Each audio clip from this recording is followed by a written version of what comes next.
آخه مثلا شاید تو کل ایران زیر تعداد انگشتای دو تا دست اصلا از این آدم وجود داره. خب میخوای چی کارش کنی؟ یا باید اون آدم کما رو بری گرونتر بخری، یا این آدم ها رو از الان شروع کنی بسازیشون. اگه یه جایی مثل بارسلونا فرهنگش براش مهمه، که به نظر من مهمه، پس من باید بیام از آدم 6 ساله 8 ساله شروع کنم یاد بدم که تو چی جوری باید بازی کنی. توی سازمان میشه از یه آدم 20 ساله 22 ساله شروع کنم یاد بدم.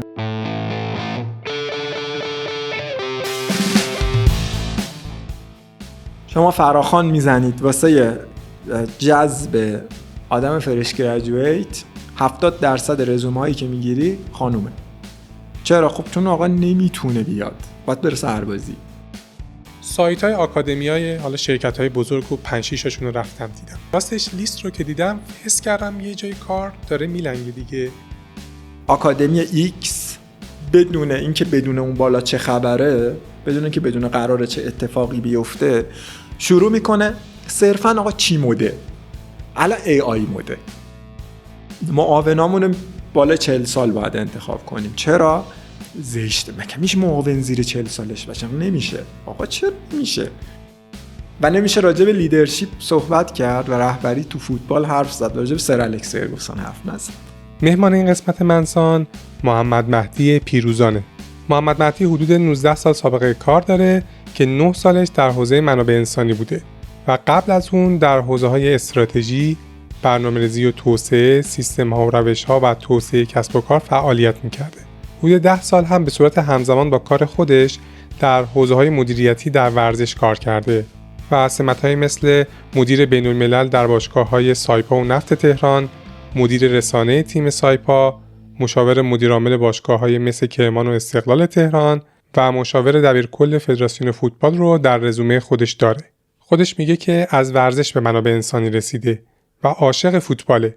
حدود 12 ساله که در دانشگاه و سازمان‌ها تدریس میکنه و در کنارش کار مشاوره حوزه منابع انسانی رو هم داره و به عنوان کوچ حرفه‌ای تایید صلاحیت شده توسط فدراسیون بین‌المللی کوچینگ یا کوچ PCC هم اگر فرصت بشه جلسات کوچینگش رو با مراجعهاش پیگیری میکنه. تجربه مهدی در 2 حوزه فوتبال و HR باعث شد که ما کنجکاو بشیم و درباره درس‌هایی که میتونیم از فوتبال در مدیریت استعداد بگیریم با مهدی گفتگو کنیم. مثل همیشه لینکدین مهمان رو در توضیحات پادکست میذارم و بیاین دیگه کم کم بریم سراغ گفتگو. سلام مهدی جان، خیلی خوش اومدید به پادکست منسان و امیدوارم گفتگوی خیلی جذاب و خوبی داشته باشیم. سلام آرشان جان، خیلی ممنونم که منو دعوت کردی و برام خیلی افتخاره که امروز باهات هم صحبتم. سلام عرض میکنم به همه مخاطبای بیشمار پادکستت. میدونم جز پادکستاییه که خیلی بچهای HR به خصوص دنبالش میکنن و امیدوارم که گفتگوی جذابی باشه و دوستان همه لذت ببرن. محبت دارید شما، محبت دارید. امروز قراره درباره درس آموخته‌های فوتبال در مدیریت استعداد صحبت کنیم. من همین اول پادکستم یه اعتراف بکنم، من اصلا فوتبالی نیستم. برعکس من، حالا همسرم حدیث تهیه کننده پادکست به شدت فوتبالیه و اصلا ایده این اپیزودم از حالا گفتگو بین ما شکل گرفت که ما صحبت می‌کردیم که تیم‌هایی مثل آژاکس، تیم‌هایی مثل دورتموند، حالا توی ذهن ما اینجوری بود که به خاطر منابع مالی تو بحث مدیریت استعداد معمولاً سعی میکنن روی آکادمی هاشون زوم کنن، بیشتر سعی کنن بازیکن بسازن، ولی از اون بر تیمایی مثل حالا منچستر سیتی، رئال مادرید، اینا بیشتر استراتژیشون استراتژی خرید ستاره هاست و ما با خودمون فکر میکردیم که آیا این الگو توی کسب و کارها وجود داره؟ یعنی اینکه شرکت‌های پولدار بیشتر میرن سراغ این که از بازار مستقیم نیرو بگیرن و شرکت‌های حالا که منابع کمتری دارن سعی میکنن که خودشون تربیت کنن. اصلا میخواستم از شما بپرسم که آیا این پیش‌فرض ما درباره فوتبال هم، این فرضیه که من مطرح کردم، درسته؟ این الگو وجود داره یا نه؟ خیلی خب، اولا این نکته که گفتی خب جالب بود. کاش که حدیث میمد اینجا من با حدیث می‌کردم. آره بهتر این اتفاق آره یا حدیث هم بود بحث فکر کنم اون وقتی که منو حدیث حرف می‌زدیم واقعا همین اتفاق میفته. ولی یه سری نکاتو گفته که من منتهی اینجا بگم. مرسی. ولی خب صحبت با تو که قطعا خیلی جذاب میشه، مثلا شکی توش نیست. ببین واقعیتش رو بخوام برعکس تو که من خیلی فوتبالی هم دیگه، هم خودم هم پسرم، ما اصلا کلا میشینیم فوتبال میبینیم، بحث میکنیم، حرف میزنیم راجبش و اولش بگم احتمالاً آخرش هم یه جمع‌بندی داشته باشم. من فوتبال رو کلا به مثابه یه سازمان دارم میبینم، یعنی ورزش به خصوص فوتبال، و چیزیه که طول این پادکست میخوایم راجبش بیشتر صحبت بکنیم اینه که یکی از فضاها و یکی از جاهایی که شما میتونی یه الگوی کامل از یه سازمان رو ببینی، چه سازمانی که موفقه، چه سازمانی که موفق نیست، چه سازمانی که شکست میخوره، چه سازمانی که پیروز میشه، اتفاقای خوب براش میفته، توی فوتباله. چه 11 تا بازیکنش، چه کادرش، چه فضای مدیریتیش، و فکر میکنم جذابیتش هم به همین باشه. راجع به سوالی که طرح کردی، قطعاً همه شرکت ها یه استراتژی رو دارن دنبال میکنن.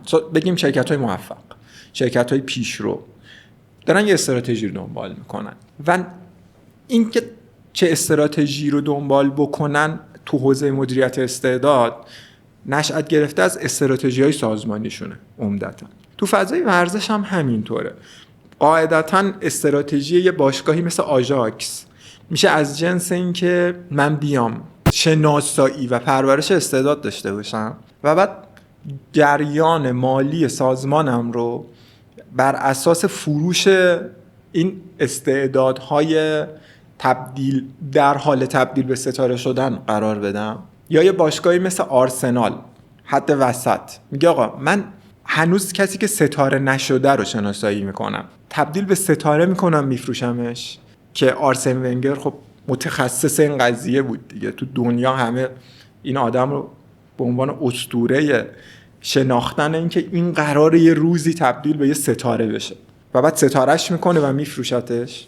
یا یه جایی مثل رئال مادرید که خب میره و با یه الگویی از جنس مدیر عاملی مثل پرز که فوق‌العاده است، این آدم من رئالی نیستم، اصلا نیستم، برعکسش خیلی بارسایی ام، ولی به نظر من تو الگوی مدیریت فوتبال، تو سطح مدیریت از جنس جایی که پول زیاد داره، میشه این آدمو یه الگو قرار داد که آقا میره ستاره های خوب شناسایی میکنه و بعد مثلا یه آدمی مثل کریستیانو رونالدو رو این سال نگه میداره، میره فیگو رو از تیم رقیب میخره میاره، یا الان مثلا امباپه رو میاره، وینیسیوس رو میاره، میره یه ستاره در حال ستاره شدن برزیل رو میاره. این میشه اتفاقی که داره میفته. یه خورده مقدمه گفتم برگردم به سوال تو.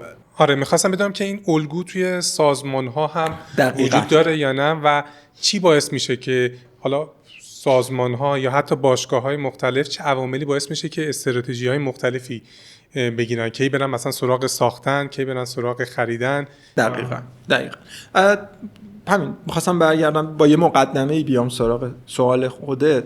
ببین ما توی مفهوم HR یه موضوعی داریم تحت عنوان ورک فورس پلنینگ یا برنامه‌ریزی نیروی انسانی، که اصلا میگیم آقا مقدمه هر آنچه قراره در حوزه منابع انسانی اتفاق بیفته ورک فورس پلنینگ، برنامه‌ریزی نیروی انسانی، که به ما میگه آقا برنامه‌ریزی نیروی انسانی خیلی ساده بخوایم اصلا برنامه‌ریزی رو تعریف کنیم. برنامه‌ریزی یعنی چی؟ برنامه‌ریزی اینه در شناسایی وضع موجود، تعریف وضع مطلوب و مشخص کردن گپ یا فاصله بین این دوتا و شیوه رسیدن از وضع موجود به وضع مطلوب. تو حوزه برنامه‌ریزی نیروی انسانی یا ورک فورس پلنینگ، WFP هم بهش خلاصه میگن، همین اتفاق میفته. ما سازمان الان چه نیرویی با چه پتانسیلی تو چه حوزه‌هایی برای انجام چه کارهایی دارد، چه نیرویی با چه پتانسیلی برای انجام چه کارهایی نیاز دارد و این فاصله‌ای که بین این دوتا وجود داره رو به چه شکلی میخواد پر کنه.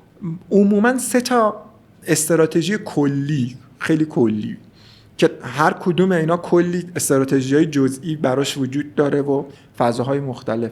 برای این گپ در حقیقت پر کردن وجود داره، یا بیلد یا بایه یا بارو. تو فضای ورکفورس پلنینگ ما چیزای دیگه هم داریم ولی به صورت کلان تو ادبیات مدیریت منابع انسانی وقتی دنبال می‌کنیم میگیم آقا یا بیلد می‌کنیم می‌سازیم، یا بای می‌کنیم می‌خریم، یا بارو قرض می‌گیریم. فریلنسری کجا قرار میگیره که پس فریلنسری بستگی داره. فریلنسری اگه استراتژی اچ آری از جنس ورکفورس پلنینگی نه، خیلی کلان‌تر بخوایم بهش نگاه بکنیم، استراتژی بامبرگر مشوله یا در حقیقت SRP به موضوع نگاه کنیم میاد توی این بالا پیمانکارانه قرار میگیره. یعنی که یه آدم حرفه‌ای داری که از بازار میاری و ازش استفاده میکنی، عموما از جنس بایه. یعنی تو یه آدم حرفه‌ای داری که میخریش، میای توی مقطع کوتاهی برات یه کاری میکنه. ولی اگه این آدمو از یه سازمان دیگه موقت بگیری میشه بارو، میشه قرض گرفتن. باز بستگی داره که تو چه شرایطی اتفاق بیفته. ولی تو فضای کلی بیلد و بای و بارو، ساختن، خریدن و قرض کردن، این استراتژی که تو سازمان ها هم هست. یعنی ما یه سری سازمان هایی رو داریم که میان میگن آقا من مدیر عاملایی که میگه آقا برو بهترین آدم مارکت رو بگیر، من پولش هر چقدر باشه میدم. مایی 200 میلیون حقوق میخواد بهش میدم، مایی 100 میلیون میخواد بهش میدم. یه وقتی هست تو با یه سازمانی مواجهی که میگه آقا من پول ندارم، برو یه سری نیروی جونیور بگیر بیار. خب خیلی من با این ادبیات ها موافق نیستم چون اچ آری نیست، این اصلا اچ آری نیستش، با هم راجبش حرف میزنیم. یا اینکه میگه آقا مثلا فلان سازمان فعلا ظرفیتاش پایینه، فعلا موقت مثلا چند تا از نیروها شما بگیریم ازش استفاده بکنیم از ظرفیتش تا بتونیم برگردونیم، میشه استراتژی بارو. به صورت کلی این سه تا استراتژی تو کسب و کار داره استفاده میشه. عین اینو تو فضای فوتبال داریم میبینیم. یه باشگاهی مثل آژاکس، یه باشگاهی مثل بارسلونا میاد و از استراتژی بیلد استفاده میکنه. مثلا خب الان بارسلونا رو نگاه بکنی، من بارسلونا صحبت میکنم چشام برق میزنه. من به همه رئالیا احترام میذارم، به همه طرفدار فوتبال، ولی خب اسم این تیمو میارم برق میزنم دیگه. ببخشید دیشب بازی داشتن نگاه میکنم، من با ذوق میشینم بازی این تیمو نگاه میکنم، چون اصلا جوونایی که دارن تو این تیم بازی میکنن محشرن.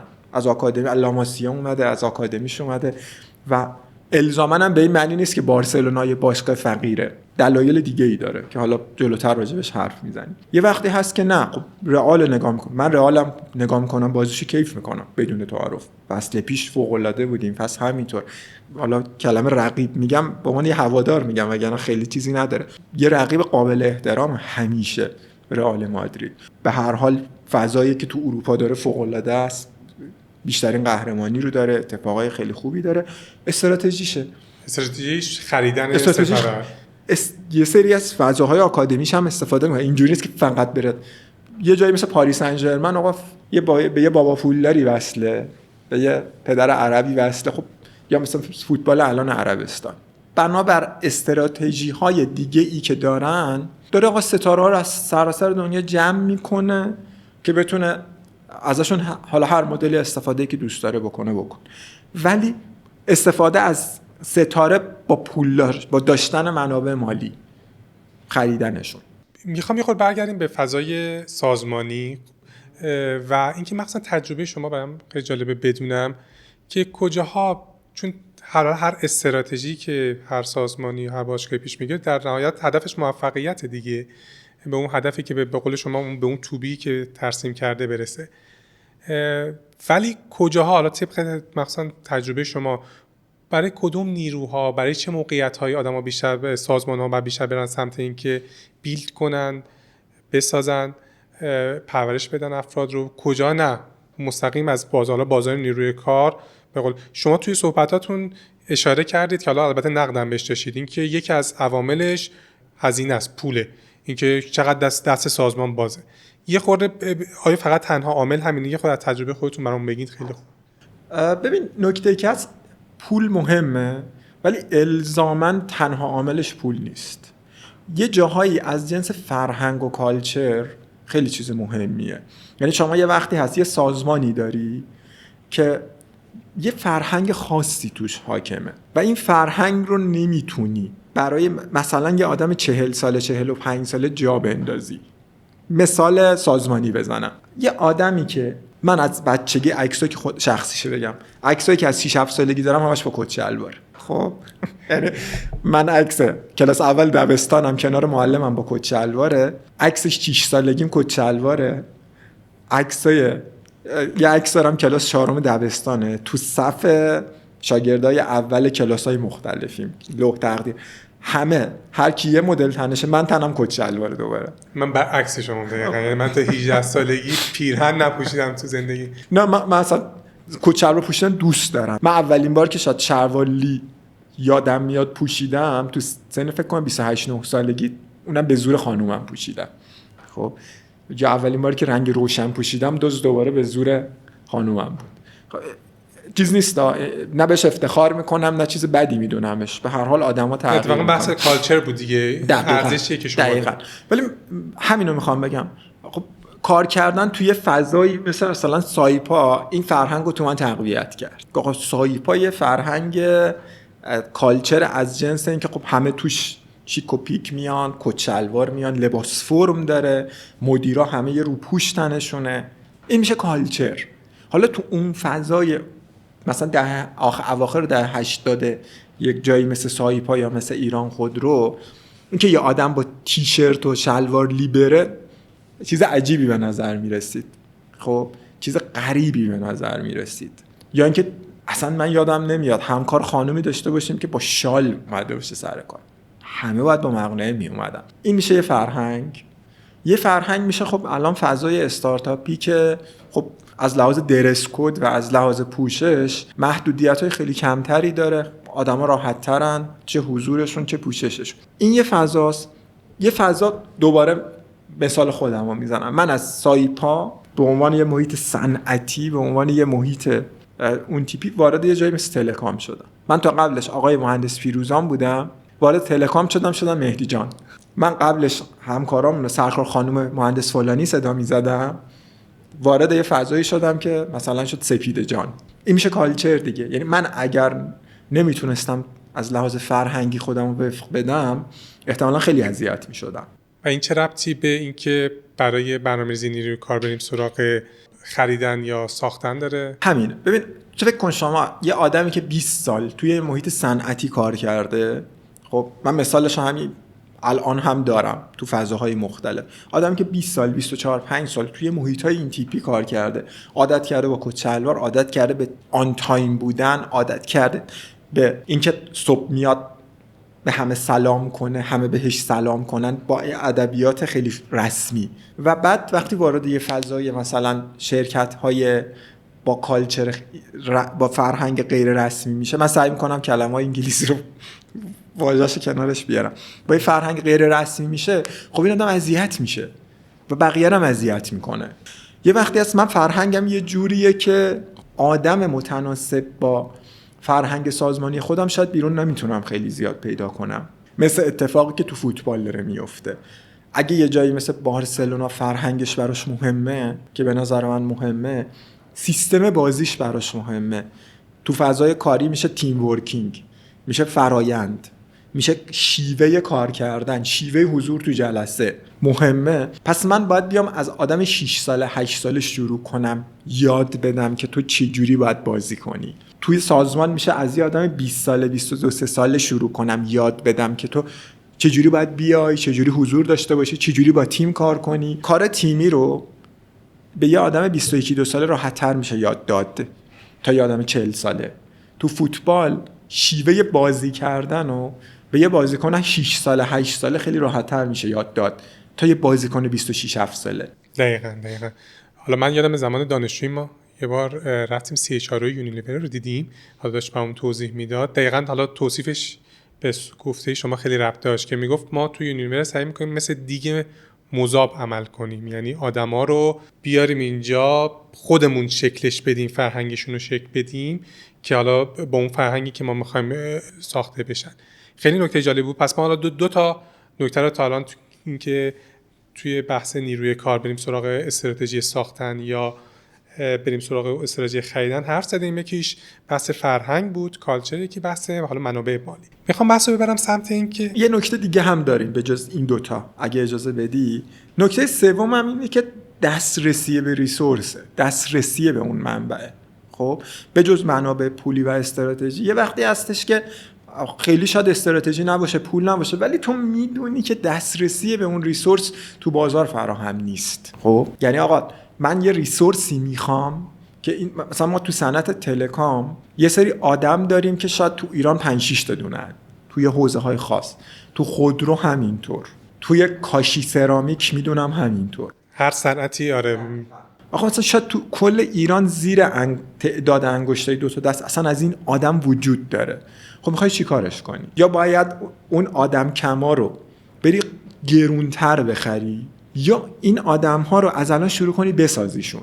پس اینم یه نکته است دیگه، سطح دسترسی به ریسورس هم تو رو میبره به سمت یکی از این دوتا.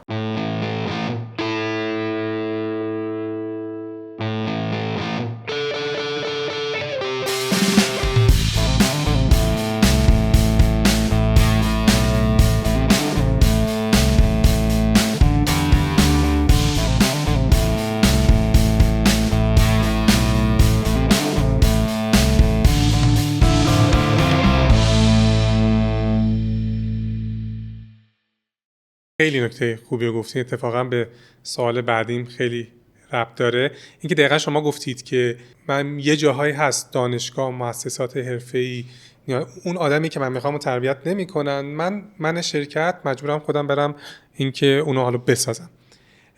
وقتی راجع به این موضوع حرف میزنیم من هم توی فوتبال هم توی سازمان‌ها ذهنم میره سمت آکادمی‌های فوتبال داریم و الان توی ایران حالا هر شرکت بزرگی مدهم شده اینکه یه آکادمی برای خودش داره و حداقل برداشت من اینه که هدفش باید اون چیزی باشه که شما گفتی، یعنی یه گپی وجود داره، بازار یه سری نیروها رو تامین نمی‌کنه، یه سری مهارت‌ها رو تامین نمی‌کنه، مخصوصا توی صنعت‌ها، مهارت‌هایی که خاص یه صنعت خاصن. من میرم خودم اونا رو پرورش میدم و میسازم. ولی حالا من قبل برای وقتی داشتم برای این اپیزود سرچ میکردم و تحقیق میکردم، سایت های آکادمی های حالا شرکت های بزرگ و 5-6 رو رفتم دیدم. دوره هایی که دیدم که آکادمی ها دارن برگزار میکنن، آموزش اکسل، برنامه نویسی، هوش مصنوعی، توسعه فردی، کسب و کار، دیجیتال مارکتینگ. راستش لیست رو که دیدم حس کردم یه جای کار داره میلنگه دیگه. شما 3 تا عامل گفتید، عامل سومی که فرمودید این که دسترسی دیگه، یعنی من دسترسی به این سری مهارت‌ها ندارم و اینکه خودم برم پرورش، ولی تمام مهارت‌هایی که من الان گفتم داره جاهای دیگه پرورش داده میشه، چه تو مؤسسات حرفه‌ای، چه توی حالا جاهای آفلاین، از جاهای آفلاین خارجی گرفته، کورسرا گرفته تا مکتب خونه، فرادرس، و باز هم آکادمی شرکت‌ها دارن میرن سراغ حالا پرورش این مهارت‌ها. خواستم نظر شما رو راجبش بدونم و تجربتون. نکته جالبیه. ببین اصلا مفهوم آکادمی از کجا اومده؟ فکر کنم اگه اشتباه نکنم از یونان باستان اومده که جنگجو پرورش میدادن. یعنی آقا نیاز به جنگجو داشتن و میرفتن و جنگجو پرورش میدادن. آقا من تیرانداز میخوام، من شمشیر زن میخوام. خب اونجا مثلا طرف نمیومد نمیدونم راننده درشکه پرورش بده، خب نمیومد مثلا منشی دربار پرورش بده، نیرویی که احتیاج داشت رو میرفت اونجا پرورش میداد. ولی مسئله اینه، نکته‌ای که اشاره میکنی نکته درسته. ببین الان آکادمی فوتبال جاییه که داره یک کریر یا کار راهی رو واقعا برای یه فوتبالیست ایجاد میکنه، مثل لاماسیا، مثل آکادمی رئال مادرید، مثل آکادمی آرسنال، مثل آکادمی آژاکس. خب یعنی یه فرهنگی داره، یه الگویی داره، خود آکادمی یه استراتژی داره. مثلا آکادمی فوتبال بارسلونا چند سال پیش میره یه پسر 7 ساله رو از ژاپن برمیداره میبره. چرا؟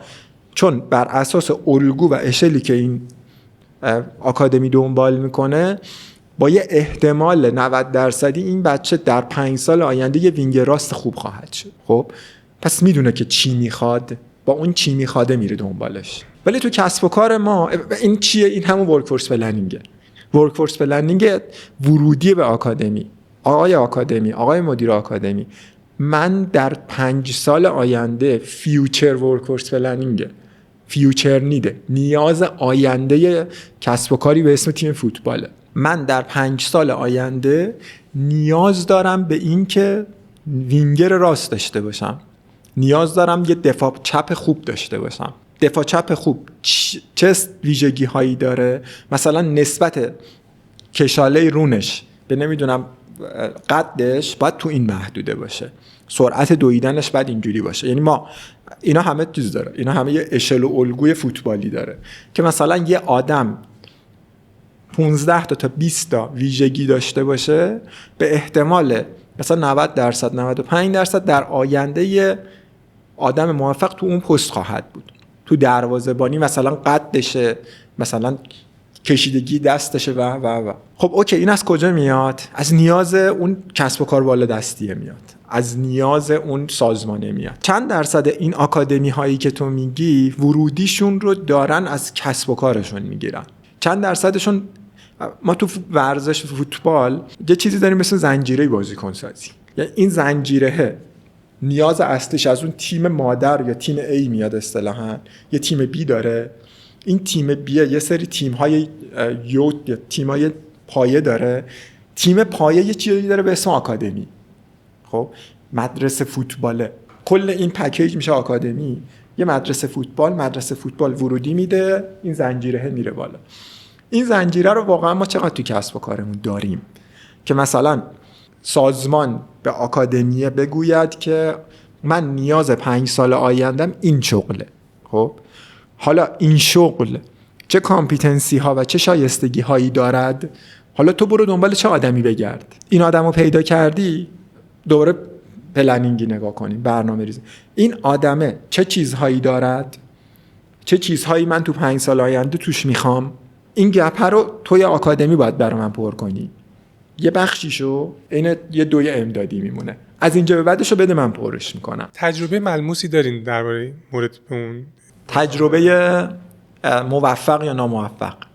هر کدوم جفتش یادگیری داره. ببین تجربه ناموفق که تا دلت بخواد زیاده دیگه، تا دلت بخواد زیاده، از این جنس که خب آکادمی ایکس بدون اینکه بدون اون بالا چه خبره، بدون اینکه بدون قراره چه اتفاقی بیفته، شروع میکنه صرفا آقا چی موده، الان AI موده، الان نمیدونم دیجیتال مارکتینگ موده. خب پس چون این موده من برم سراغش. نه آقا، الزاماً این نیست.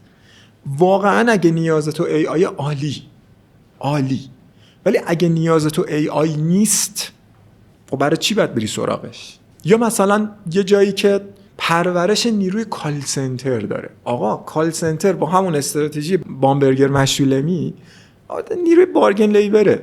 بارگن لیبر یعنی اینکه تو یه آدم ساده از بازار دست بذاری بیاری، ظرف 3 ماه میتونه تو ظرف 3 ماه آموزش، نه اینکه همینجوری بشونیش، با 3 ماه آموزش میتونه حداقل نیاز تو رو برآورده کنه. توی تکمیل صحبت شما، حالا شاید بعضی از همکارام از دست من ناراحت بشن، ولی دقیقاً همون نکته که گفتین حس میکنم بیشتر این که حالا اینکه مده و یه آکادمی داشته باشیم شاید انگیزه خیلی‌ها باشه که برن سراغ آکادمی، در صورتی که به نظر من وظیفه شرکت‌ها پرورش مهارت پایه نیست. وظیفه دانشگاه هاست، وظیفه مؤسسات حرفه‌ایه، و اینکه وقتی شرکت‌ها میرن سراغ حالا پرورش مهارت‌هایی که توی بازار ارزش هم زیاده، 2 تا اتفاق میفته به نظرم. یکی این که اولا اون شرکت، اون آکادمی کارش این نیست یعنی و تاثیرگذاریه کم میشه.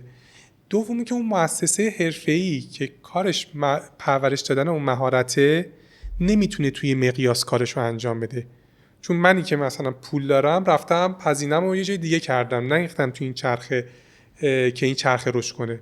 حالا من میخوام مثالم بزنم، حالا شاید بگن تبلیغه، ولی به نظرم چون درست و به این سمت پیش بره روند، مثال عینی هم میزنم. مثلا روبیکمپ، من حالا روبیکمپ رو توی قسمت قبلی پادکست هم معرفی کردم. هدفش پرورش نوجوان‌های اقصانقاط ایرانه و من حالا چون از نزدیک دارم باشون کار میکنم از استعدادیابی خودش داستان مفصلی داره، تا اینکه چجوری کانتنت محتوا تولید بشه، تا اینکه چجوری منتور بهشون تخصیص داده بشه، تا اینکه مهمتر چجوری اینها به بازار کار وصل بشن. من میبینم چقدر حرفه‌ای دارن کار انجام میدن ولی چون منابع داره جای دیگه به اشتباه به نظرم صرف میشه، نمیتونن توی اسکیل کارشون رو انجام بدن.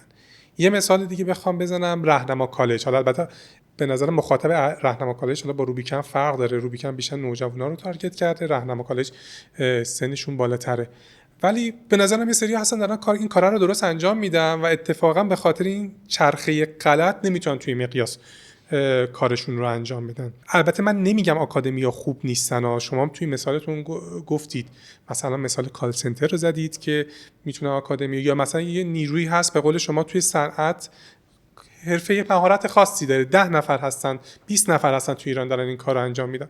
خب طبیعتاً تو بری سراغ این که توی پرورش بدی، یا حتی من میگم وقتی فرد مهارت پایه رو داشته باشه، مثلا هوش مصنوعی رو شما سپاری کنید بیرون انجام بدن، برای هوش مصنوعی در صنعت ریتیل بیا پرورش بده، برای هوش مصنوعی در تلکام بیا پرورش بده، مهارت پایه خودت پرورش بدی. به نظرم هدر رفته منابع. نکته تکمیل بکنم، به ما تو حوزه ورزش یه مفهومی داریم به اسم آمایش سرزمین.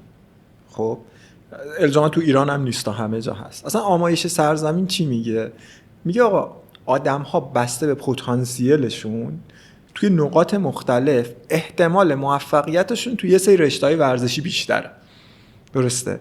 آقا مثال جویبار اینقدر، این تو نقشه نگاه میکنی، من فکر کنم مجموعش طلاهایی که این شهر کوچیک گرفته از 90% تو رشته کشتی از 90% در حقیقت کشورهای دیگه بیشتره، همین یه دونه شهر.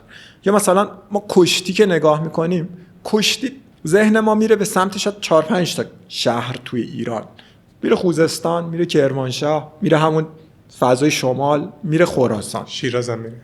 شیراز ما شیرازی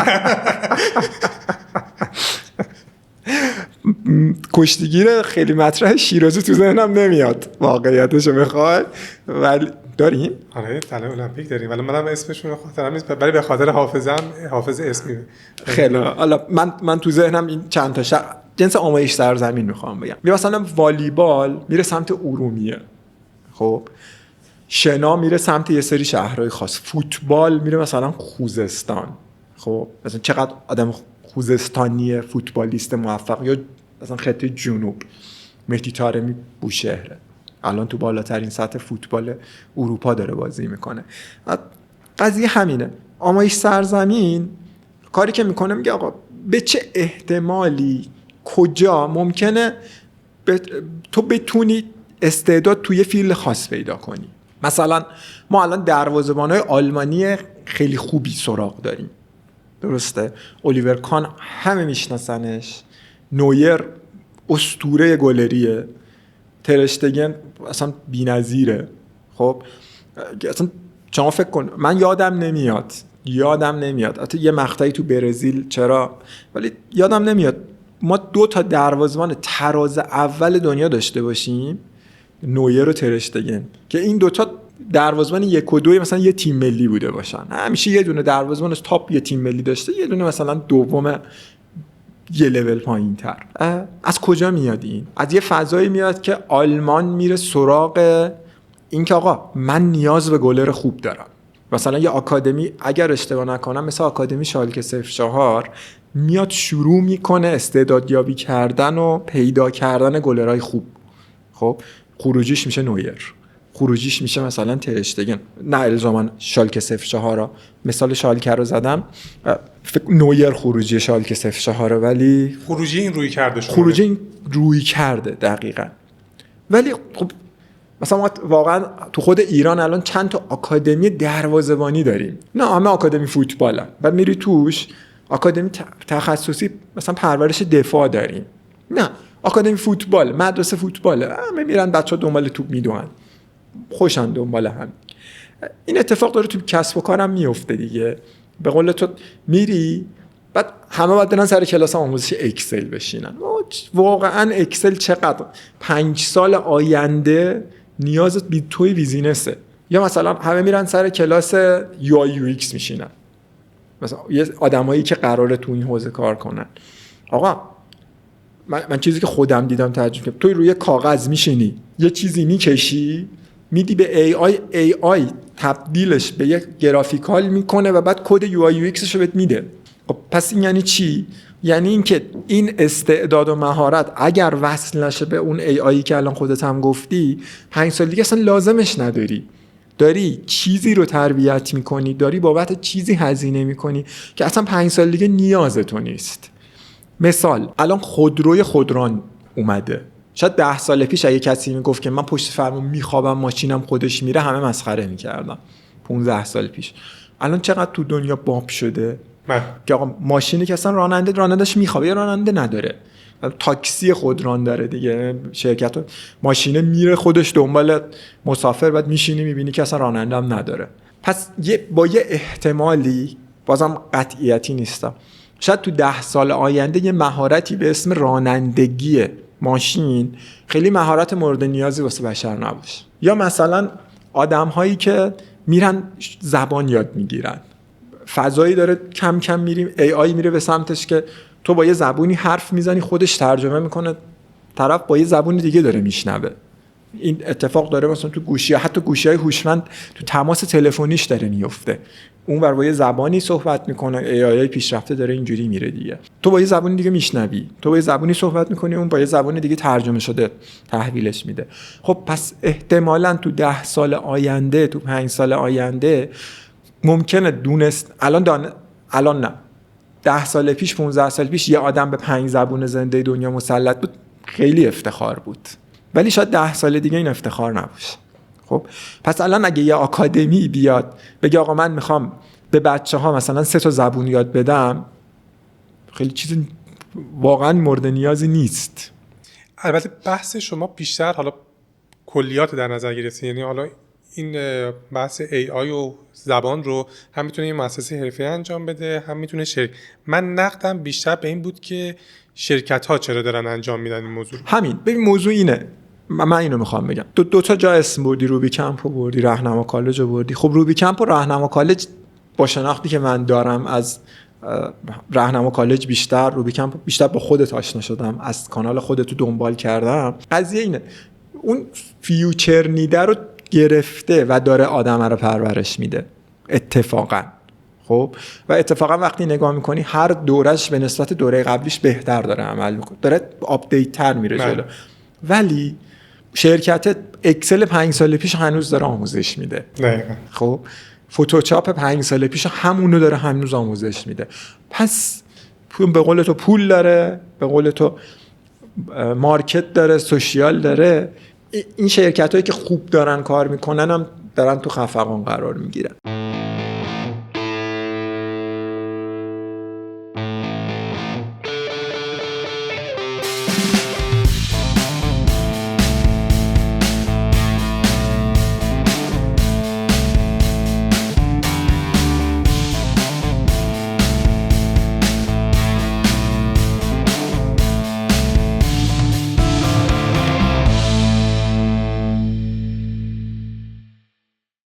حالا من یه جمع‌بندی کنم و بریم سراغ قسمت بعدی پادکست. ما تا الان راجع به این حرف زدیم که چه عواملی باعث میشه که ما استراتژی ساختن رو پیش بگیریم توی استعداد یا استراتژی خریدن رو.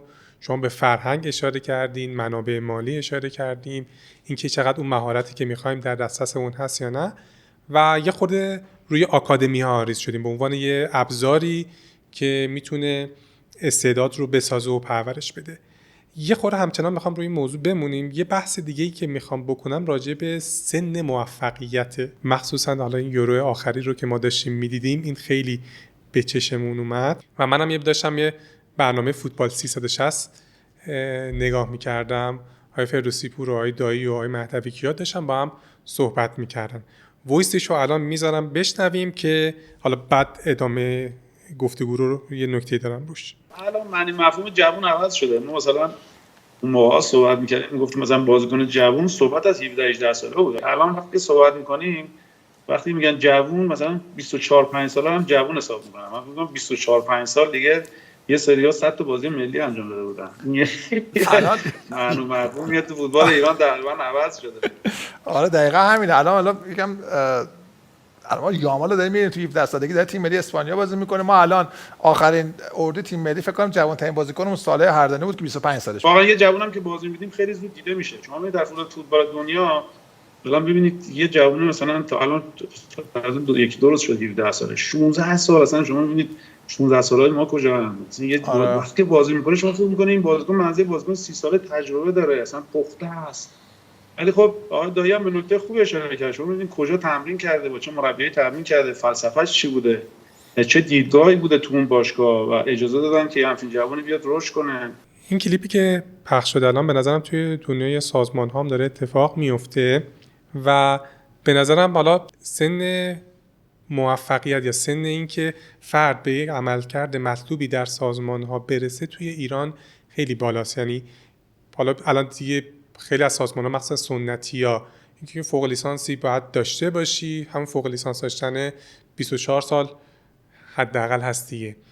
و اینکه حالا پسرها که درگیر سربازی هم هستن، تو بخوای 2 سال سربازی هم بری میشه 26 سالگی و به نظرم یه تایم خیلی زیادی از دست میره، یه فرصت طلایی برای سازمان ها از دست میره که بتونن اون نیروی برای بازار کار اون نیرو رو پرورش بدن و استفاده کنن و اون عملکرد مطلوبه برسه.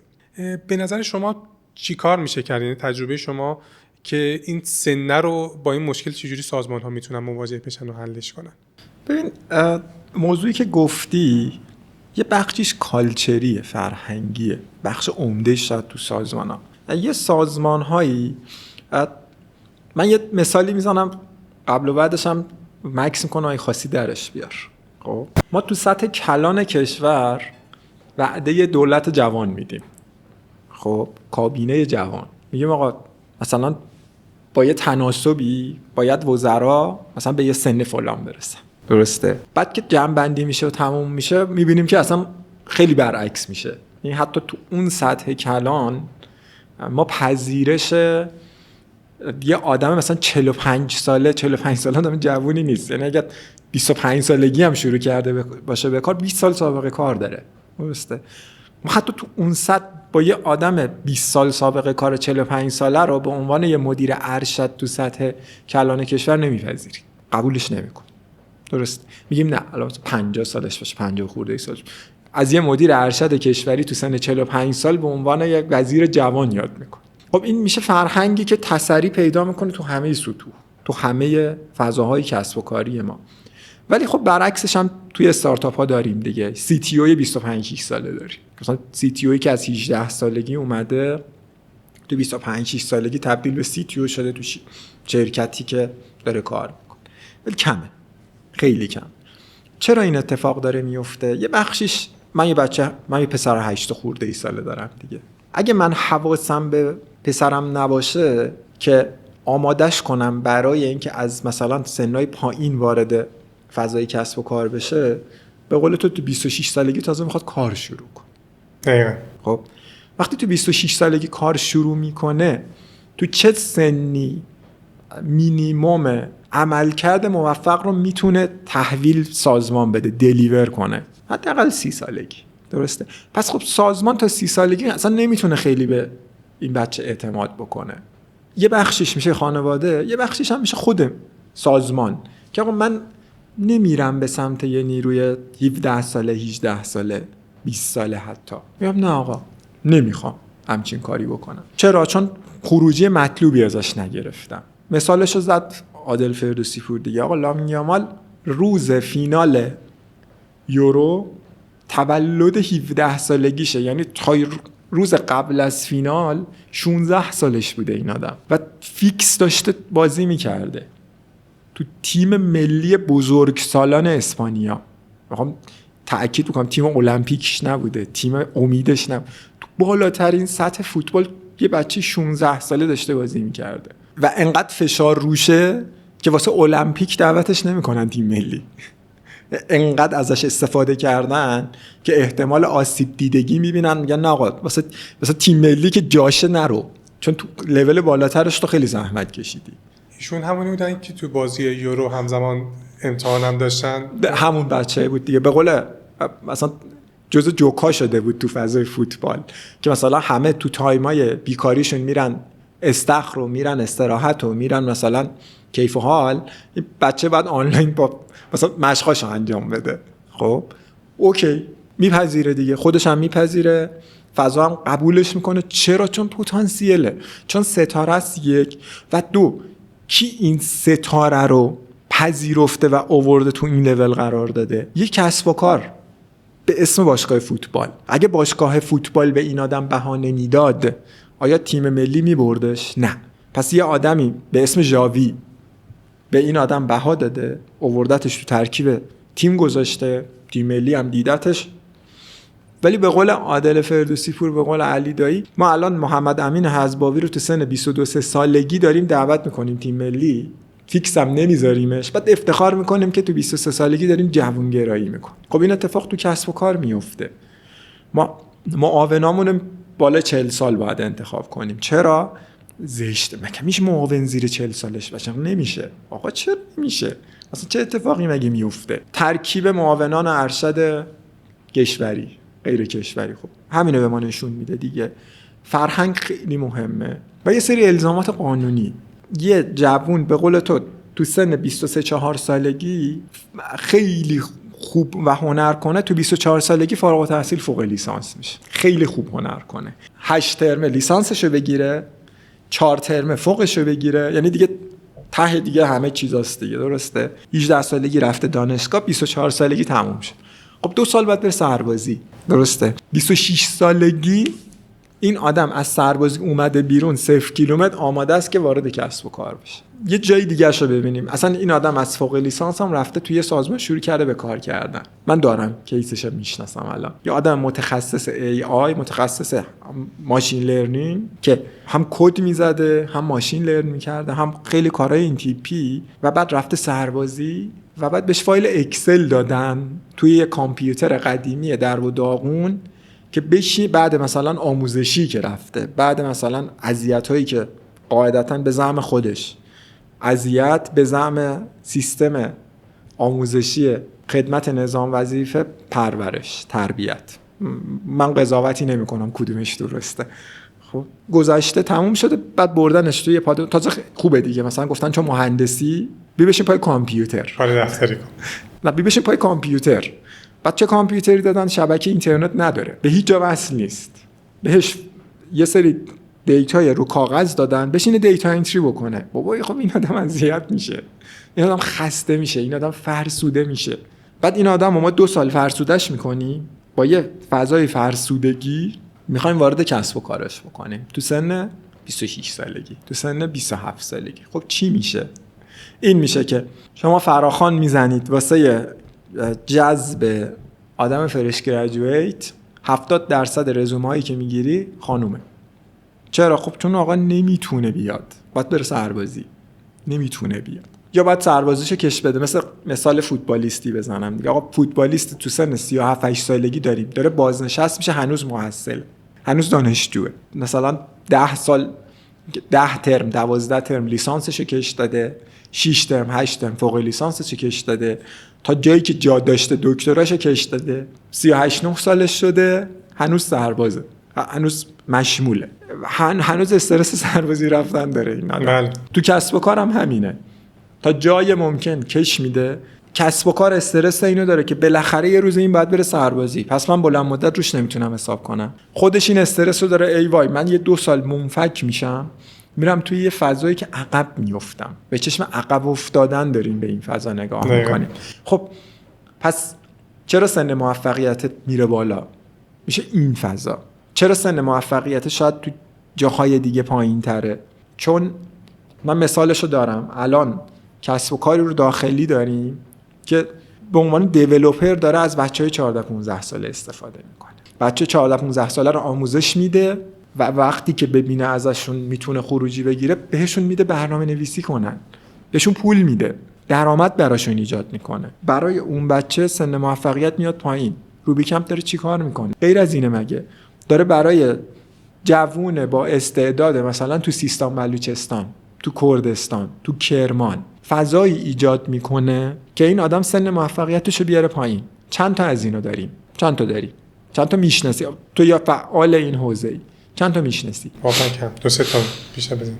2-3 تا چند تا پتانسیل تحت پرورش گرفتن. 2-3 تایی که زور آنچنانی هم هنوز با این تمام تلاشی که میکنن به خاطر منابع باریکن. و چند تا رو میتونن تحت پرورش قرار بدن، تحت پوشش قرار بدن و بعد خروجیش کجا میرسه؟ خیلی نکته خوبی بود. حالا من برداشتم اینه که حالا چه در سطح کشور چه در سطح سازمان و کسب و کار ما باید مکانیزم هایی قاعدتا طراحی کنیم که افراد زودتر به اون تولید ارزش برسن، زودتر به اون عملکرد معقول، که حالا در سطح کشور که هم بتونن تو سطح جامعه ارزش آفرینی کنن، تو سطح سازمان هم این که بتونن کسب و کار رو پیش ببرن.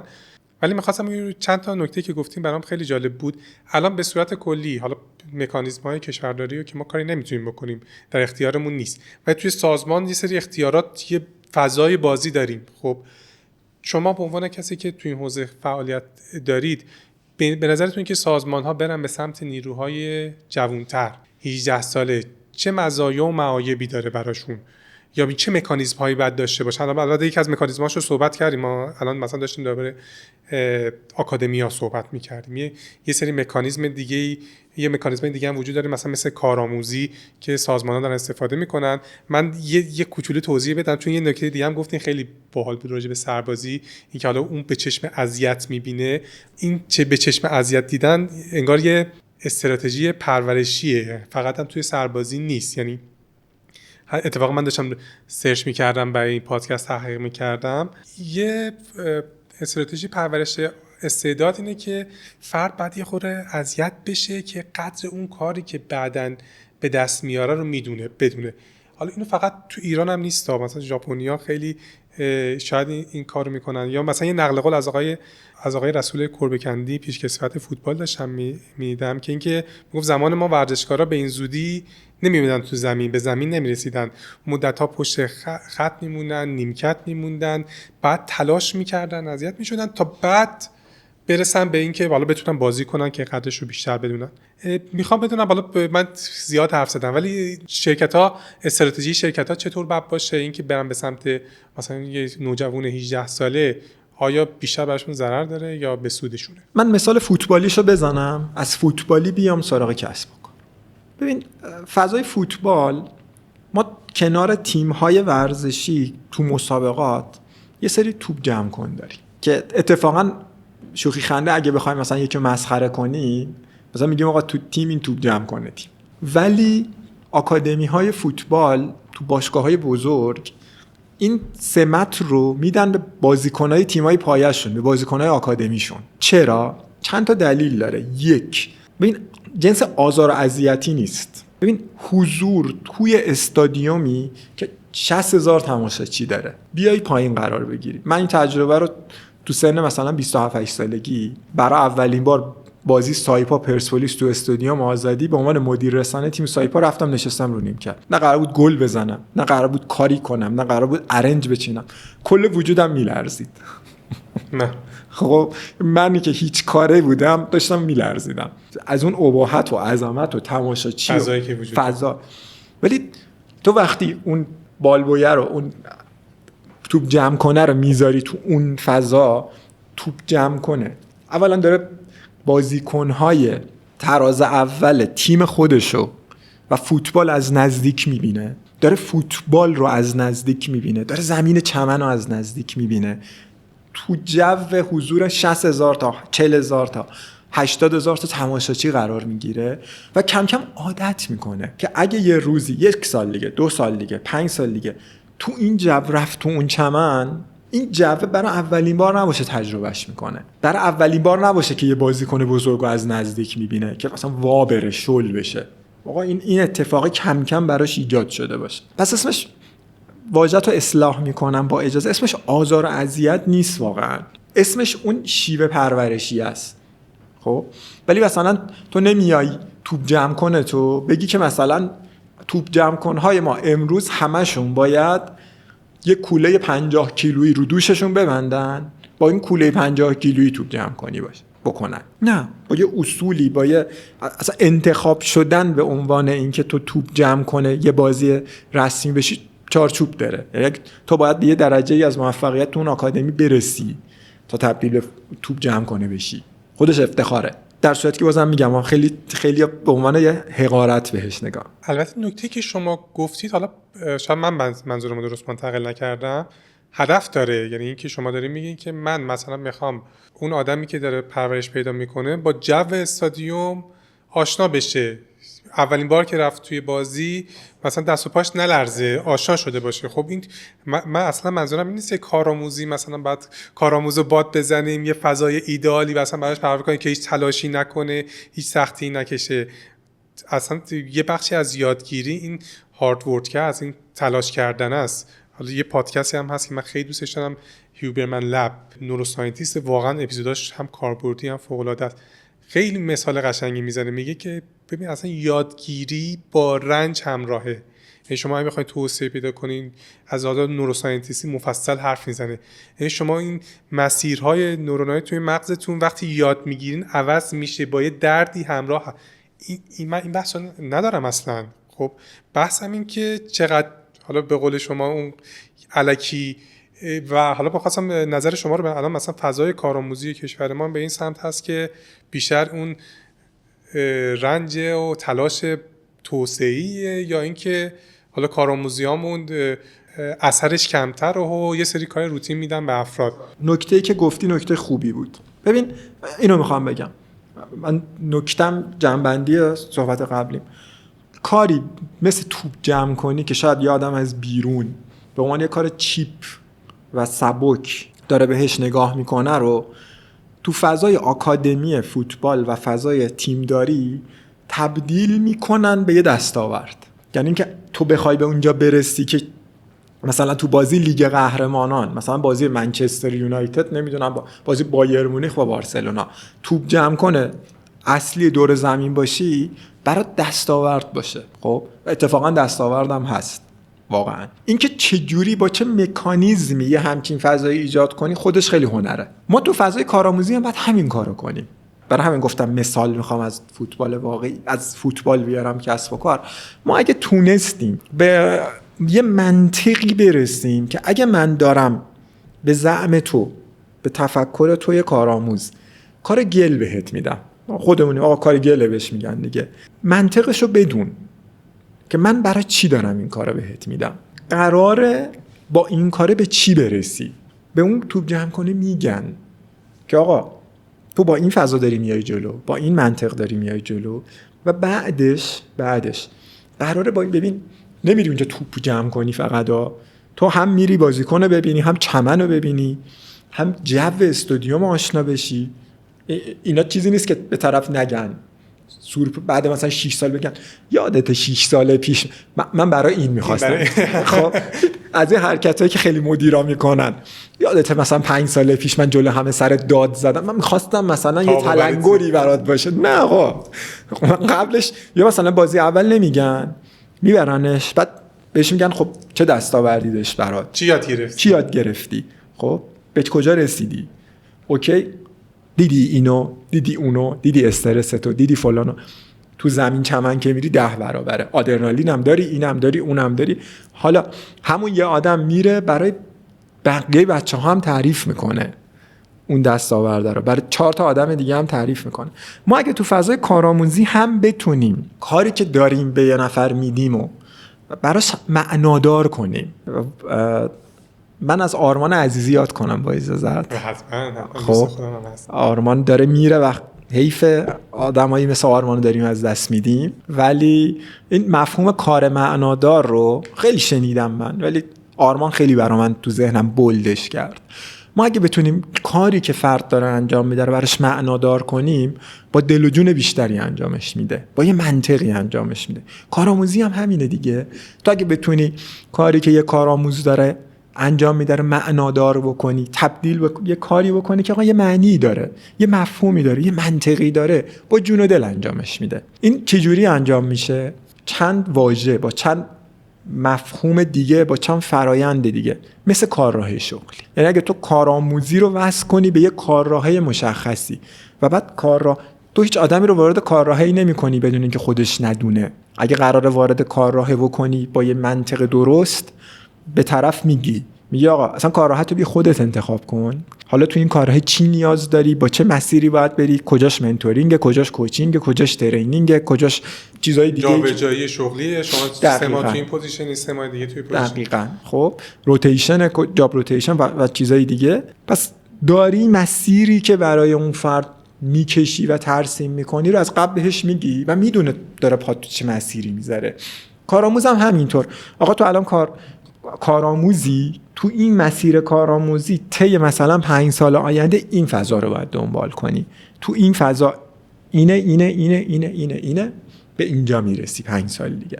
خب شد کارشناس، حالا اونجا باید رهاش کنی؟ نه، اونجا میشه منطقی از جنس ساکسشن پلنینگ و جانشین پروری. حالا کارشناس خوبه تو باید آماده کنی که یه رئیس خوب بشه.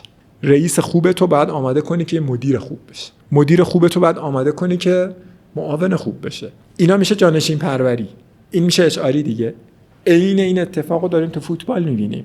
یه بچه مدرسه فوتبالی رو آماده میکنن واسه تیم پایه. یه بچه تیم پایه رو آماده میکنن واسه تیم بی. یه آدم تیم بی رو تبدیل میکنن به آدمی که برای تیم ای باشه. آدم تیم ای رو تبدیل میکنن، آماده میکنن برای اینکه ستاره تیم بشه. این منطق میشه منطق زنجیره بازیکن سازی که بهت گفتم. خب ما این زنجیره بازیکن سازی، زنجیره مدیر سازی، زنجیره آدم سازیمون رو، انسان سازیمون رو بعد تو کسب و کارمون پیدا کنیم دیگه. دقیقاً.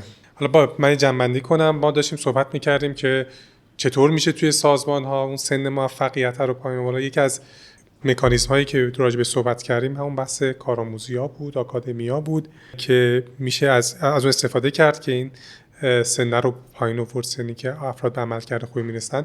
من این توضیح اضافه تر بدم. حالا برای کسی که آرمان رو نمیشناسن، آرمان عزیزی رو، حالا آرمان من باشم صحبت میکردم، چند سال مفصل روی بحث کار معنادار مطالعه کرده، کارگاه میذاره و کسایی که دوست دارن حتما میتونن کارگاه و مطالبی که آرمان میذاره رو دنبال کنن.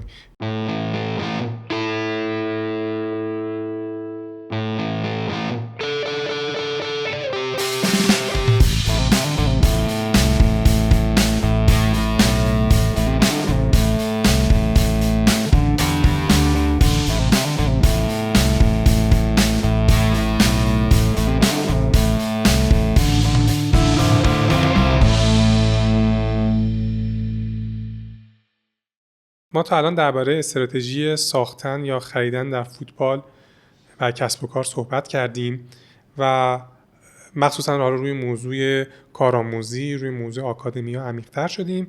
اگه موافق باشید یه خورده بحث رو عوض کنیم. به نظرم فوتبال درس آموخته‌های دیگه‌ای هم میتونه برای ما داشته باشه. یکی از چیزایی که منی که فوتبالی نیستم وقتی فوتبال نگاه میکنم سری متوجه میشم، میگم که چقدر فوتبال برای مدیریت استعداد داره از عدد و رقم استفاده میکنه. عدد و رقم زیادی وجود داره تو فوتبال، از تعداد پاس‌ها گرفته اینکه سرعت دویدن افراد چقدره، تعداد ضربات توی چارچوب، درصد مالکیت توپ. برام جالبه که چطور از این اعداد، از این متریکس‌ها برای مدیریت استعداد استفاده میشه و حالا توی سازمان‌ها و کسب و کارها چه استفاده و درس آموختی ازش داشته باشیم. حتما استراتژی‌های مدیریت عملکردی تو سطح سازمان داریم دیگه. خب تو 3 تا لول عموما مدیریت عملکرد بنگاه و کسب و کار، مدیریت عملکرد تیم‌ها، مدیریت عملکرد فردی. اینو ما تو فوتبال داریم. مدیریت عملکرد باشگاه، تیم، تو زمین و از جنس عملکرد فرد. عملکرد تیم کجاست؟ خب نتیجه. آقا 1-1 شد، 2-1 بردی، 3-1 باختی. کلا تیم چجوری بازی کرد؟ چند درصد مالک توپ بودی؟ کجاها رو داشتی؟ چند تا موقعیت ایجاد کردی؟ و از جنس باشگاه اینکه چقدر درآمد ایجاد کردی، چقدر خرج کردی، ته فصل به کجا رسیدی. و از جنس فرد خب الان که خیلی زیاد شده دیگه، سایت‌ها رو که باز می‌کنی یه اسکور نهایی به هر بازیکن الان تو ایران هم داریم، خارج از ایران یه مثلا 9.14، 6.7، 3.2. امتیاز توی واسه بازی که کردی، که از کلی KPI این تیپی میاد دیگه. با دروازه‌بان جدا، خط دفاع جدا، هافبک جدا، فوروارد جدا، وینگر جدا، هر کی KPI تخصصی تیمشو داره، بر اساس اون سنجیده میشه. یه داستان بگم، خاطره بگم. آره اتفاقا الان قبل از اینکه خاطرتون میگم، من خیلی جالبه با توجه به شما سابقه‌ای که توی سایپا هم داشتید، یه چیزایی هست کلا می‌بینیم برای من مخاطب، برای سایت درونیشو میخوام بدونم، یعنی که برای مدیریت استعداد چجوری از این سنج‌ها و دادا استفاده میشه. حتما. ببین من یه داستان بگم. ما اوایل دهه 90 این فضا رو آوردیم توی تیم اجرا کردیم، تو تیم فوتبال سایپا. یعنی یه گروه تکنیکال استادی گروپ ایجاد شد، مدیریتش هم با سعید الهویی بود که الان دستیار امیر قلعه‌نویی تو تیم ملیه. اگه صدای من میشنوی، خیلی خیلی رفیق فوق‌العاده‌ایه و آدم خیلی کار درستی هم هست. دوزه ورزش هم آدم خیلی، مدیریت ورزش آدم بسیار باسوادی. شروع کردیم کارنامه ساختن به ازای هر بازی واسه هر بازیکن، که آقا خروجی به هر بازیکن خروجی میدادیم، یه صفحه کارنامه. آقا چند تا موقعیت مثلا 1-1 دفاعی برنده شدی، چند تا توتال بوده، چند تا باختید، 1-1 حمله چه جوری بوده، چند تا پاس کوتاه دادی، چند تا پاس بلند دادی، چند تا نمیدونم شاخص‌های مختلفی که تو هر پست بود. اون موقع خب اپلیکیشن نرم افزار نبود و فرد میشست میشمرد، آدم میشست میشمرد و خروجی میداد. و بعد اینو تبدیل میکردیم برای هر بازیکن یه فیلم کوتاه، یه فیلم بلند، و این کارنامه تولید میشد برای بازیکن‌ها. سعی می‌کردیم خیلی کوتاه از بازی این اتفاق بیفته. جالبش این بود که خب اوایلش میرفتیم پایین میدادیم، به کنار زمین میدادیم به بچه‌ها، بی میل و رغبت. و بعد از چند هفته دیدیم که نه، اصلا این تغییر کرد. شاید اولین نفری هم که خیلی با میل و رغبت اینو پذیرفت ابراهیم صادقی بود. اون موقع کاپیتان تیم بود، الان هم که سرمربی تیم سایپا. براش بهترینا رو امسال آرزو میکنم. خیلی آدم با شخصیتیه تو فوتبال و تو فضای غیر فوتبال هم همینطور. آقا ابراهیم دوست داریم. پیرو اومدن ابراهیم، آقای صادقی، بقیه خودشون رغبت تغییر کرد که اصلا بودن که کارنامه‌شون ببینن، فیلماشون رو ببینن، برشاشون رو ببینن، چون خروجی گرفتن ازش. چون و خب جالب بود بچه‌ها صحبتایی که با هم می‌کردیم، گپ و گفتایی که با ابراهیم شکوری، ابراهیم صادقی، محسن ارزانی، بچه‌هایی که با هم دیگه رفاقتمون بیشتر بود، دیالوگ این بود که خب من دارم می‌بینم که اون چیزی که به من میدی و بعد فیلمشو می‌بینم، عمل خروجیشو می‌بینم، از کسب و کارش فیدبکه دیگه. فیدبکی که دارم از فضای واقعی می‌بینم بهم کمک می‌کنه توسعه پیدا کنم، بهم کمک می‌کنه بهتر بشم، بهم کمک می‌کنه ضعف‌هامو بهتر ببینم. خب و خب این اتفاق تو کسب و کارم میتونه بیفته. اگه شما بتونی ریل تایم فیدبک بدی، به موقع فیدبک بدی. مدیرایی که توی دفترچه دارن یادداشت میکنن عملکردهای بد تیمشونو، بعد به روز ارزیابی عملکرد میرسه ته سال، خب بیا بشین جلو، 12 ماه پیش این کارو کردی، 11 ماه پیش این کارو کردی، 10 ماه پیش این. آقا تو هدفت چیه؟ هدفت اینه مچ بگیری یا هدفت اینه کمک کنه این آدم دیولپ بشه؟ هدفت اگه اینه که این آدم دیولپ بشه، ریل تایم باید فیدبک بدی، به موقع باید فیدبک بدی، نه به موقع اینکه همون لحظه ها، اون لحظه اسمش نیست. بذار یه روز بگذره، صداش کن، ببین این رفتارت به نظر میتونه اینجوری باشه، این عملکردت میتونه اینجوری باشه. جلسات وان انوانی که وجود داره تو فضای مدیریت عملکرد، داشتی فکر می‌کنم راجع به مدیریت عملکرد صحبت کردید قبلا، این اتفاق باید بیفته. اگه نیفته، ابزاری به اسم ابزار مدیریت عملکرد تو سازمان ابزار به درد نخوری خواهد بود. اگه بیفته، یکی از ابزارهای متعالی خواهد بود. خروجیشو تو فوتبال داریم میبینیم، هممون میریم. من غیر فوتبالیست، آرشام نوید غیر فوتبالی، حتی غیر فوتبالی، چه میرید نمره میبینی، درسته؟ برات علاقه ایجاد کرده که این عدده چیه، آقا این فوتبالیست چی کار کرده، با چه عددی رسیده. خب پس نشون میده که تبدیل کردن خروجی ها به عدد و رقم چیز داره ها. احتمالا علی آبروشم با من کلی اینجا چالش خواهد داشت. خب الزاما مثلا تبدیل کردنش ممکنه مثبت نباشه، ممکنه عواقب داشته باشه و البته توضیح اضافه هم داره دیگه، یعنی اینکه فوتبال خیلی سنجه‌هاش قابل اندازه‌گیری ملموس انتزاعی نیست. دقیقاً اصلا چیزی نیست، اینکه قضاوتی نیست. آره تعداد پاس ما راحت میشه یه متری چند کیلومتر دویده، چند کیلومتر فلان کرده، کجاها حضور داشته، همه اینا واقعیه. پس نشون میده اگه ما واقعاً بتونیم KPI واقعی برای افراد تعریف کنیم، KPI که خروجی عمل، خیلی کار سختیه. یعنی به عنوان یه HR میگم که واقعاً برای سری شغلا نمیشه این کارو کرد. خب مثال آقا گرافیست، کیفیت خروجیش چه حده؟ اینو کی باید بسنجه؟ خب مدیرش باید بسنجه. پس کاملا میشه قضاوتی. من یه نکته دیگه هم که از مثال شما یاد گرفتم، حالا شاید اشتباه دارم میکنم و تصحیح کنید منو، شما فیدبک هایی که به بازیکن فوتبال میدادید هدفش توسعه افراد بوده، یعنی خروجی نمیدونم جایی تاثیر می مثلا رو پاداششون، روی نمیدونم قرارداد سال بعدشون، هدفش توسعه افراد بوده. برای همینم که با دست حالا با روی گشاده تر میپذیرند. و اینکه حالا این مثالی هم که اول کار زدید راجع به این که حالا مدیریت سنجه ها رو در سطح بنگاه، در سطح تیم و در سطح فرد میشه مدیریت کرد و روشون تحلیل داشت، هم یه بخشش همینه دیگه. یه خود دوستان راجع به کسی نمیاد مثلا توی فوتبال، اگه اشتباه میکنم منو اصلاح کنید، نمیاد رو عملکرد فرد پاداش یه چیز ملموس بده، میاد بیشتر، البته چرا میده دیگه، روی من نکته که میگی درسته دیگه. ببین قضیه اینه، پاداش میشه عملکرد تیم عموما اونجا.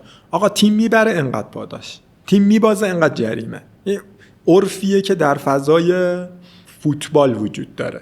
عملکرد فردی البته باز خیلی اتفاقات داره ها، مثلا قرارداد بازیکن‌ها آپشن دارن، آقا به ازای گل زده، به ازای پنالتی گرفته، یعنی یه سریا عملکردهاشون رو، عملکردهای شاخصشون رو تبدیل به بند قرارداد میکنن. اون جداست، فضاهای حرفه‌ای فوتباله و کم هم نیست. به ازای پاس گل مثلا من $1000 پاداش میگیرم، به ازای گل زده $2000 پاداش میگیرم، اگه دروازه‌بان باشم به ازای هر پنالتی که سیو کنم اینقدر پاداش میگیرم. اینا میشه ممکنه یه سری آپشن قرارداده. خب ولی اینجوری نیستش که اگه تو گل نزنی من مثلا 10% قراردادتو کم میکنم. داریم دوباره اگر به ازای عملکرد خیلی ضعیف تیم ممکنه یه سری اتفاق دوباره تیمه. خب نه اگه من خوب نبودم، مثلا تو اچ آر داریم دیگه، یکی بد عمل میکنه اضافه کار ایمایش 0. نکنید این کار، چه کارت، ببخشید عذر میخوام، یا چیکار چندشیه اصلا. طرف لیست اضافه کارا رو ته ماه مدیر بیار، این 0 این 0، عمل کرده چه شی دیگه است. ولی عموما پاداشدهی به تیمه. آقا تیم میبره با یه دستورالعملی، با یه آیین‌نامه‌ای تیم پاداش میگیره و اگه جریمه‌ای هم باشه، جریمه دوباره واسه تیمه، بر اساس دوباره دستورالعمل آیین‌نامه، نه سلیقه شخصی. همین فضایی که گفتی، عملکرد فردی با یه سری موضوعات سنجیده میشه، عملکرد تیم با یه سری چیزای دیگه، بنگاه با یه سری آیتم‌های کلان‌تر. خیلی جالب بود. برام خیلی جذاب بود این گفتگویی که داشتیم. کم کم داریم به آخر پادکست میرسیم. درس آموخته دیگه از فوتبال اگر به ذهنتون میرسه که میشه توی سازمان‌ها به کارش گرفت و سوالی، نکته‌ای که اصلا من شاید نپرسیده باشم، اگه بهمون بگید ممنون میشم. من 2-3 تا نکته بگم آخر سر. نمیشه راجع به فوتبال صحبت کرد و از رهبری حرف نزد. خب چون خب تو فضای فوتبال به نظر من بحث لیدرشپ و بحث رهبری خیلی فضای بلدیه و نمیشه راجع به لیدرشپ صحبت کرد و رهبری تو فوتبال حرف زد، راجع به سر الکس فرگوسن حرف نزد. من به همه اچ آریا به عنوان برادر کوچیکتر پیشنهاد میکنم و توصیه میکنم که کتاب رهبری سر الکس فرگوسن رو یه بار بخونن. خیلی درس آموخته های لیدرشپی داره. آقا از کجا شروع میکنه، از یه تیم کوچیک میاد تبدیل میشه به مربی، همون اول چقدر چالش ایجاد میشه براش، با چه چیزایی کنترل میکنه و مثلا چالش با یه بازیکن بزرگی مثل اریک کانتونا، چالش با یه بازیکن بزرگ مثل بیکام، چالش با یه بازیکن بزرگ مثلا کریس رونالدو. خب اینا رو چیکارش میکنه؟ داریم دیگه، مگه نداریم الان؟ ما مثلا تو تیمامون هممون یه سری ستاره‌ای داریم که ممکنه با تیم نخونن، با من نخونن، با تیم میخونن، با من نخونن. خب من اینو باید چیکارش کنم؟ من اینو باید چجوری مدیریتش کنم که تیم آسیب نبینه، از اون آدمم بشه بهینه استفاده کرد. یه جایی باید بسپرم با استایل خودش جلو بره مثل اریک کانتونا، یه جایی باید نه کفش پرت کنم سمتش، یه جایی باید با تیم از تیم خداحافظیش بدم. و این فضاهاییه که خب به نظر الان الکس فرگوسن داره توی سطح عالی لیدرشپ تو دانشگاه تدریس میکنه. خب درس آموختهای فوتبالش داره درس میده. فکر نمی کنم بیاد آکادمی بگه که آقا مثلا لیدرشپ در ادبیات تئوری های مدیریت اینه، نه، میاد میشینه داستان تعریف میکنه، داستانهایی از جنس خودش تعریف میکنه. پس خیلی مهمه. دوباره نمیشه لیدرشپ رو حرف زد از مسی حرف نزد. من مسی رو خیلی دوست دارم، دوباره مسی هم راجبش حرف میزنم چشام برق میزنه، ولی مسی هم تو حوزه لیدرشپ فضاهای موفق و ناموفق داشته و اتفاقا برای همین مسی الگوی خوبیه. مسی همونقدر که تو لیدرشپ توی یه باشگاهی مثل بارسلونا موفق بود، بازوبند میبست و تیم دور و برش بودن، تا چند سال پیش اندازه موفقیت باشگاهیش تو لیدرشپ توی سطح ملی ناموفق بود. چرا؟ تحلیل شما چیه؟ یه چیزی داره مسی سرنوشت فیلم ساختن. خب پیشنهاد میکنم اگه دوست داشتن ببینن، توی ویدیوهای خودمون هم هست، ترجمه شده، دوبله شده هم هست. تا یه مقطعی میرسه که اصلا مسی خداحافظی میکنه از فوتبال ملی. اینقدر خودشون کاپیتان تیم ملیه ولی اینقدر خودشون ناموفق میدونه تو اینکه اصلا تیمشو نمیتونه کنه. چرا؟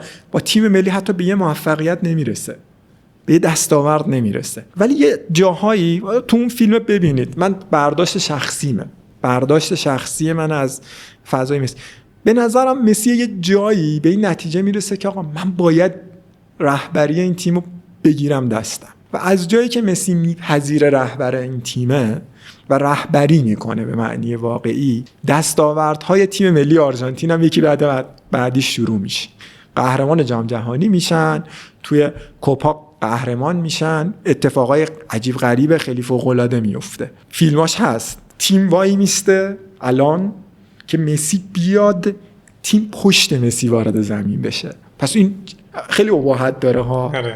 از این میکسای نگاه استیل گنگو اینا میشه روش گذاشت طرف بیاد وارد زمین بشه. ولی همینه که آقا من به مسی رو به عنوان لیدر تیم قبول دارم. آقا به اسکالونی چند وقت پیش میگن که برای همین کوپایی که قهرمان شدن مسی تو ترکیب تیم هست، اسکالونی سرمربیه، جام جهانی برده و داره تیمو جلو میبره. به سرمربی تیم میگن که مسی تو ترکیب تیم واسه کوپا هست، برمیگرده میگه که فکر کنم بعد از مسی بپرسید که آیا اسکالونی به عنوان سرمربی قرار رو نیمکت باشه یا نه. خب این خیلی جالب.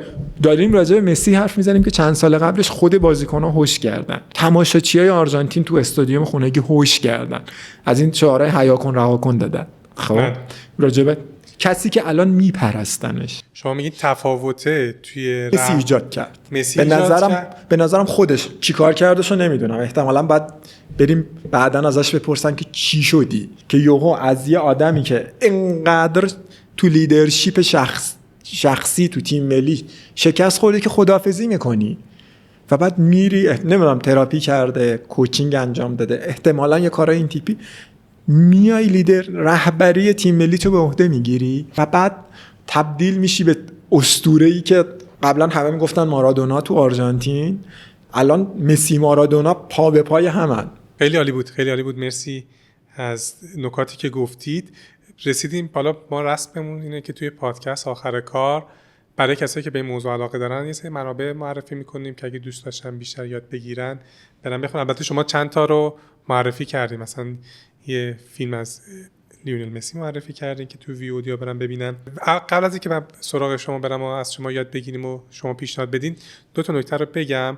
من داشتم جستجو میکردم برای این اپیزود، به یه وبلاگ‌های جالبی رسیدم که خیلی به این موضوع پادکست هم میخوره. اتفاقا من نقل قولی هم که الان آوردم از آقای گربه‌کندی از این وبلاگ ها بود.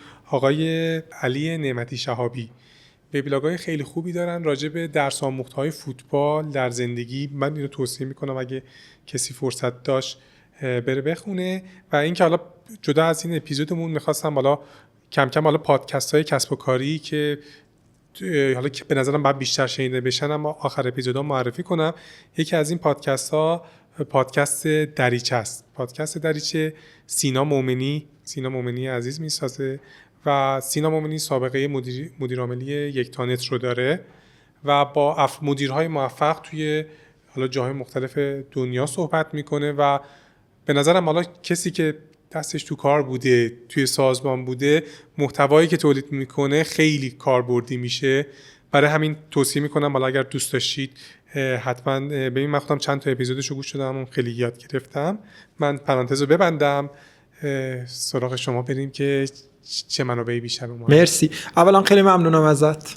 منم جمله شروع این صحبت آخرت رو میخوام اصلاح کنم. من هیچ چیزی برای یاد دادن نه برای تو نه برای کسی دیگه ندارم.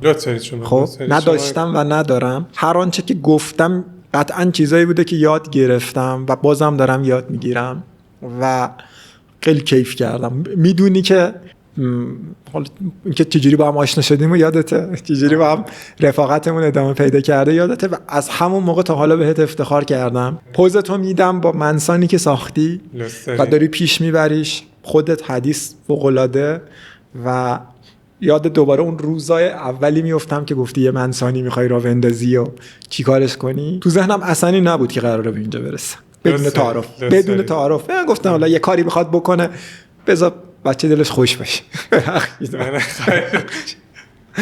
گفتم از این پادکست هایی که 3-4 قسمت میده بیرون و بعد دیگه نمیشه، ولی خب دمت خیلی گرم، دم حدیث خیلی گرم و دم همه اونایی که کنارت بودن خیلی گرم. آره البته من حق حدیث رو خیلی خوردم تو این پادکست، چون معمولا من پشت میکروفون و ویدیو اینا هستم.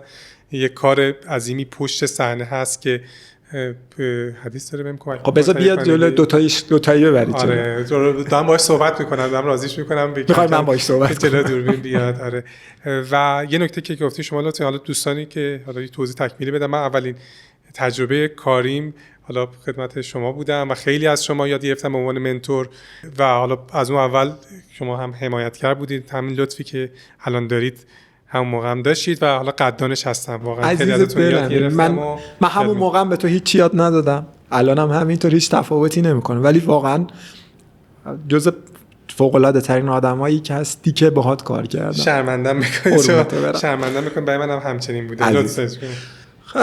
بریم سراغ این بخش آخر. من چند تا کتابو گفتم. خب کتاب رهبری الکس فرگوسن، اصلا من فکر کنم خودم 2 بار این کتابو شنیدم، 1 بار خوندم، بازم حتما اگه فرصت بکنم میذارم تو گوشم گوش میدم. و اگه حالا کتاب سرنوشت لیونل مسی، باز از جنس کسایی که مثلا مسی رو دوست ندارن، تیم ملی آرژانتین دوست ندارن، بارسلونا رو دوست ندارن، براشون فیلم دلچسبی نیست احتمالاً. میدونم برای من دلچسبه چون همه اینا رو دوست دارم. الزاماً پس برای همه ممکن دلچسب نباشه. و سریال تدلاسو فوق‌العاده است. آره سریال من دوباره شروع کردم دارم میبینمش. خب یه بار دیگه الان جمعه نشستم یه بار فصل، در حقیقت یکیشو کامل پشت هم دیدم. از ساعت 9 شب محمد امین رفت خوابید که شنبه میخواستی اول مهر بره مدرسه، زود رفت خوابید، تلویزیون خلاص شد، من نشستم.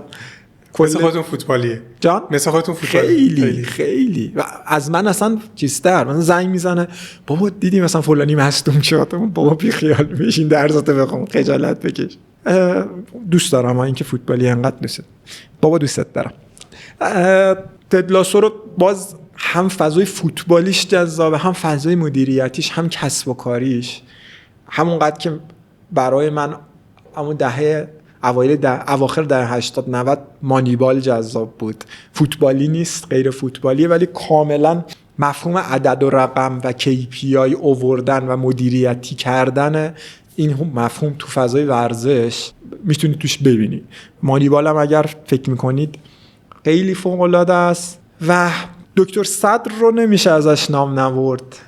قطعاً اگر داریم راجع به کتاب و راجع به فوتبال حرف میزنیم، یه کتاب دکتر صدر به من معرفی کرد، کتاب خودش نبود، کتاب سایمون کوپر بود، فوتبال علیه دشمن، که من اینو شنیدم.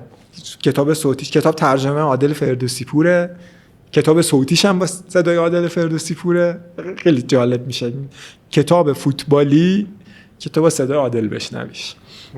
آره کتاب خیلی جالبه که فوتبال علیه دشمن، خیلی فضای جامعه شناسی فوتبالی یا دشمنای از جنس کلان تو دو تا کشوری مثلا آلمان شرقی غربی که ما هم تو جنگن، بعد اینا یه بازی فوتبال دارن، این فضاش چجوری مدیریت شد، چی شد، چه اتفاق قبل و بعدش افتاد. اپیزودای اینجوری داره، بازی هلند با نمیدونم چک، آلمان شرقی با آلمان غربی، میاد فضای جامعه رو، دو تا جامعه رو میگه، اینکه تو فوتبال چه اتفاقی افتاد، مثلا قبلش چی شد بعدش چی شد. اگر تو فضای جامعه شناسی در کنارش فوتبال فکر میکنید اوکیه، به نظرم بد نیست این کتابم یه ورقی بزنین. و خب خود دکتر صدر دیگه، خود دکتر صدر کتابایی که داره اصلا کتابای عجیب غریب، روزی روزگاری فوتبال، اصلا پسری روی سکو، کتابای جالب که از جنس جامعه شناسی فوتباله. اینا هم به نظر من یه بازه افتخار اینو داشتم که هر روز با دکتر صدر هم کلام باشم. خیلی تام سایپا، بله خیلی قاطعانه اینجا میگم، با پشیمونی نمیدونستم چی کنارمه، اصلا نمیدونستم. خب صرفا میدونستم خب یه دکتر صدریه که خب تو تلویزیون هم میاد، فوتبال دوست داره، منم فوتبال دوست دارم. میدونستم خیلی بیشتر ازش استفاده میکردم، میدونستم ولش نمیکردم احتمالا، ولی خیلی ازش یاد گرفتم. روحت شاد باشه دکتر صدر، هر جا هست روح عزیز و نازنینت غرق در شادی و سرور باشه. جالب بود اینم بگم آخرش تموم بشه. روزی که دکتر صدر فوت کرد، فرداش روزنامه چپ راست وسط فوتبالی غیر فوتبالی تیترش دکتر صدر بود. اصلا عجیبه ها اینکه یه آدمی بتونه همه رو جمع کنه دوره هم. و خب دکتر صدر با فوتبال این کارو کرد. خیلی ممنون بابت زمانی که گذاشتین، بابت اینکه تجربتون رو در اختیار ما گذاشتین. من که لذت بردم، امیدوارم مخاطبای منسان هم لذت منو یاد بگیرن.